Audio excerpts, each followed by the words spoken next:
Hey guys, this is Chris with Financial Fitness, and I'm going to show you how to cook the best burgers, in my humble opinion. We're going to start with the gas. This is a gas grill, and this is a trick, little tip.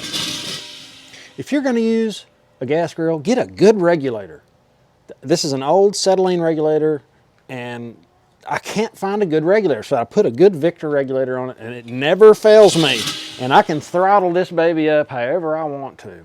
Now, the next thing you're going to need is water with just a little bit of vinegar in it to keep mildew. You know, you don't want green stuff growing in there. I always have that handy. It stays out here. The next, I've already patted out a few burgers. There's absolutely nothing on these burgers. This is meat. Why do I have an onion? I'm about to show you. And there's the meat, flipper, and a good sharp knife. All right, first thing we're gonna do is preheat our grill. I'll leave this on. I cut it off right here because I always forget to turn the grill off. I leave the knobs on. I regulate everything with a regulator. This is on.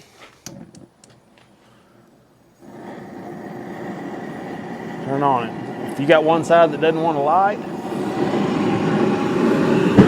oh yeah. Hit the like button, subscribe.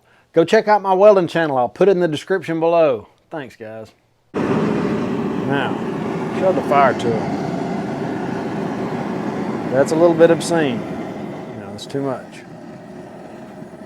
Get it down to about right there. And see how that regulator works? So nice. Okay. You want to let your grill get hot? I have two different. This one looks like it looks bad. I get that. And I got a newer one. I use this for just if it's really, really bad to get the bad stuff off, to save this one a little bit. I use this one to get it better. And then I've already done those two things. I've already knocked the big chunks of junk off of it. But we're going to get it hot, and I'm going to show you how to use an onion to really get your grill super slick and clean and leave a little non-stick surface on it. Cut that baby in half. Now we're going to put this onion right on the grill. Press down just a little bit, move it. And you got some little lines here. Can't see the lines very good though. I've already cleaned the grill, that's why it's really clean actually. And this is what I do. I've never seen anybody do this, but it really helps wrap around that grate.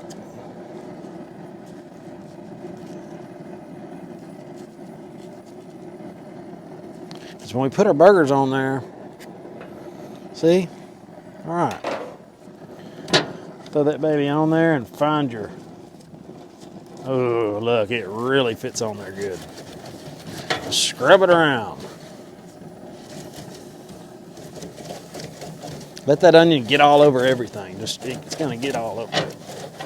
And it's gonna be good. And I've already done this once, but you're gonna probably have to do it twice. And clean your whole grill. Even if you're gonna just use a little bit, clean the whole thing every time. It doesn't take that long, because every time I just clean it good enough, I regret it. Matter of fact, every time I half-ass anything, I regret it. So we're gonna let this get, the grate needs to be hot. The meat, that's a good tip. Listen, if you'll get your grates good and hot, when you put your meat on it, it will sizzle. And the meat will run from it. You want your meat to run from the grate. If you put it on there and it's not really hot, it'll just stick. It's just bad. And you want to leave it on that side long enough for it to kind of get, you know, firm, and it'll pull back and then it'll flip really easy. You won't leave big chunks of meat on your grate. Now, before we get started patting out the other third pound, this is 1 pound. I'm using third pound burgers. This is 1 pound of meat. Before we get started, we're going to take our little water vinegar solution and we're going to spray our hands, get them wet. If you don't, meat will stick all over your hands and you don't want that. Just needless. Cut the top, poke a hole in the back. This makes it easier to get out.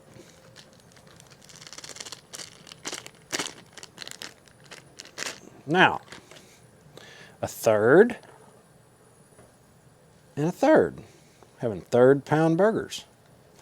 It makes it easier to put in your calculator because we're going to log our food. That's how all this starts, because you've got to have food on hand, okay? And you got it in your container in your fridge. And it's ready to go. And if you need a little fat to go in your diet, red meat is a great place to get it and it tastes good. If you've got your chicken and broccoli or whatever you're eating on your special diet, you'll have a little room for some fat, so you can have chicken hamburgers and broccoli. You see, if you'll put this stuff in your calculator, you can eat hamburgers. So I'm almost done with that. Now, on this last one, I'm going to show you how to pat burgers out, because I see a lot of people doing it wrong. I know it's crazy. On this last one, get them flat. And then a lot of people just throw them on there like that. The center's too thick. It's bubbled up in the middle. You want to take your thumb and push the middle down. Get them good and flat. You can even go a little bit thinner in the middle, and then I go around after the middle gets a little bit thin, not too much thin, and I kind of seal the edges up. Okay. Now that burger's pretty thin in the middle, but what's going to happen, while it's cooking, it's going to come together and the middle is going to come up. So if you leave it just a little thin, it'll be perfectly flat when you take them off. All right, our grill should be pretty hot. Maybe not. Let's see. Ooh, that's pretty good. We're sizzling.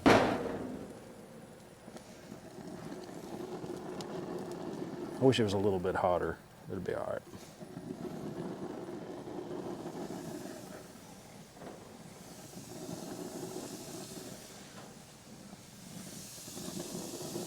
This is a great trick. You can have hamburgers for a few days. And if you have the rest of your onion here, you can cut off the part we used to clean. That's actually not enough to mess with. You can use the other half.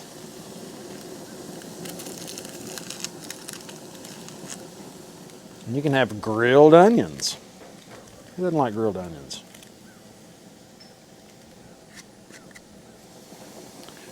And it doesn't have to be anything crazy. It'll sit there and get hot and get good. And in a minute, I'll start tearing them apart and putting them on top of the burgers. But right now, we're not going to put anything on them. We're going to shut the lid and chill out. Because if you put something on them, they're going to taste like what you put on them. I like to cook my meat and taste meat. And I like to season it with salt. And then I can put whatever I want to on it later. So we'll bring you back as soon as these are almost done.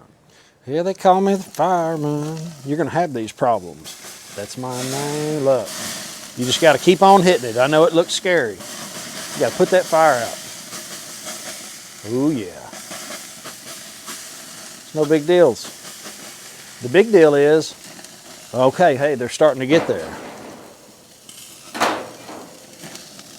This side of the grill is a little hotter than that side, which I like having a little cold spot. Not quite, maybe. I'll show you what this looks like, but it's not quite ready. Now, that's pretty close, actually. Cooking a little too fast. I'm going to go ahead and take this one and put it back here.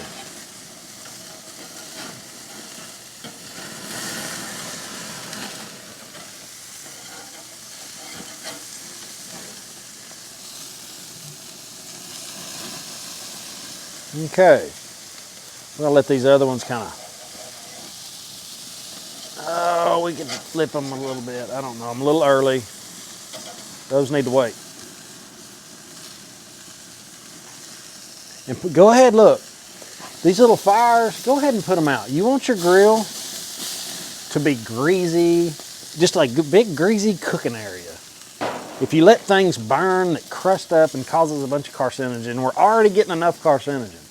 So the point is to not get all of it. Try to keep the carcinogen levels down by keeping your grill nice and greasy and not letting fires get away from you.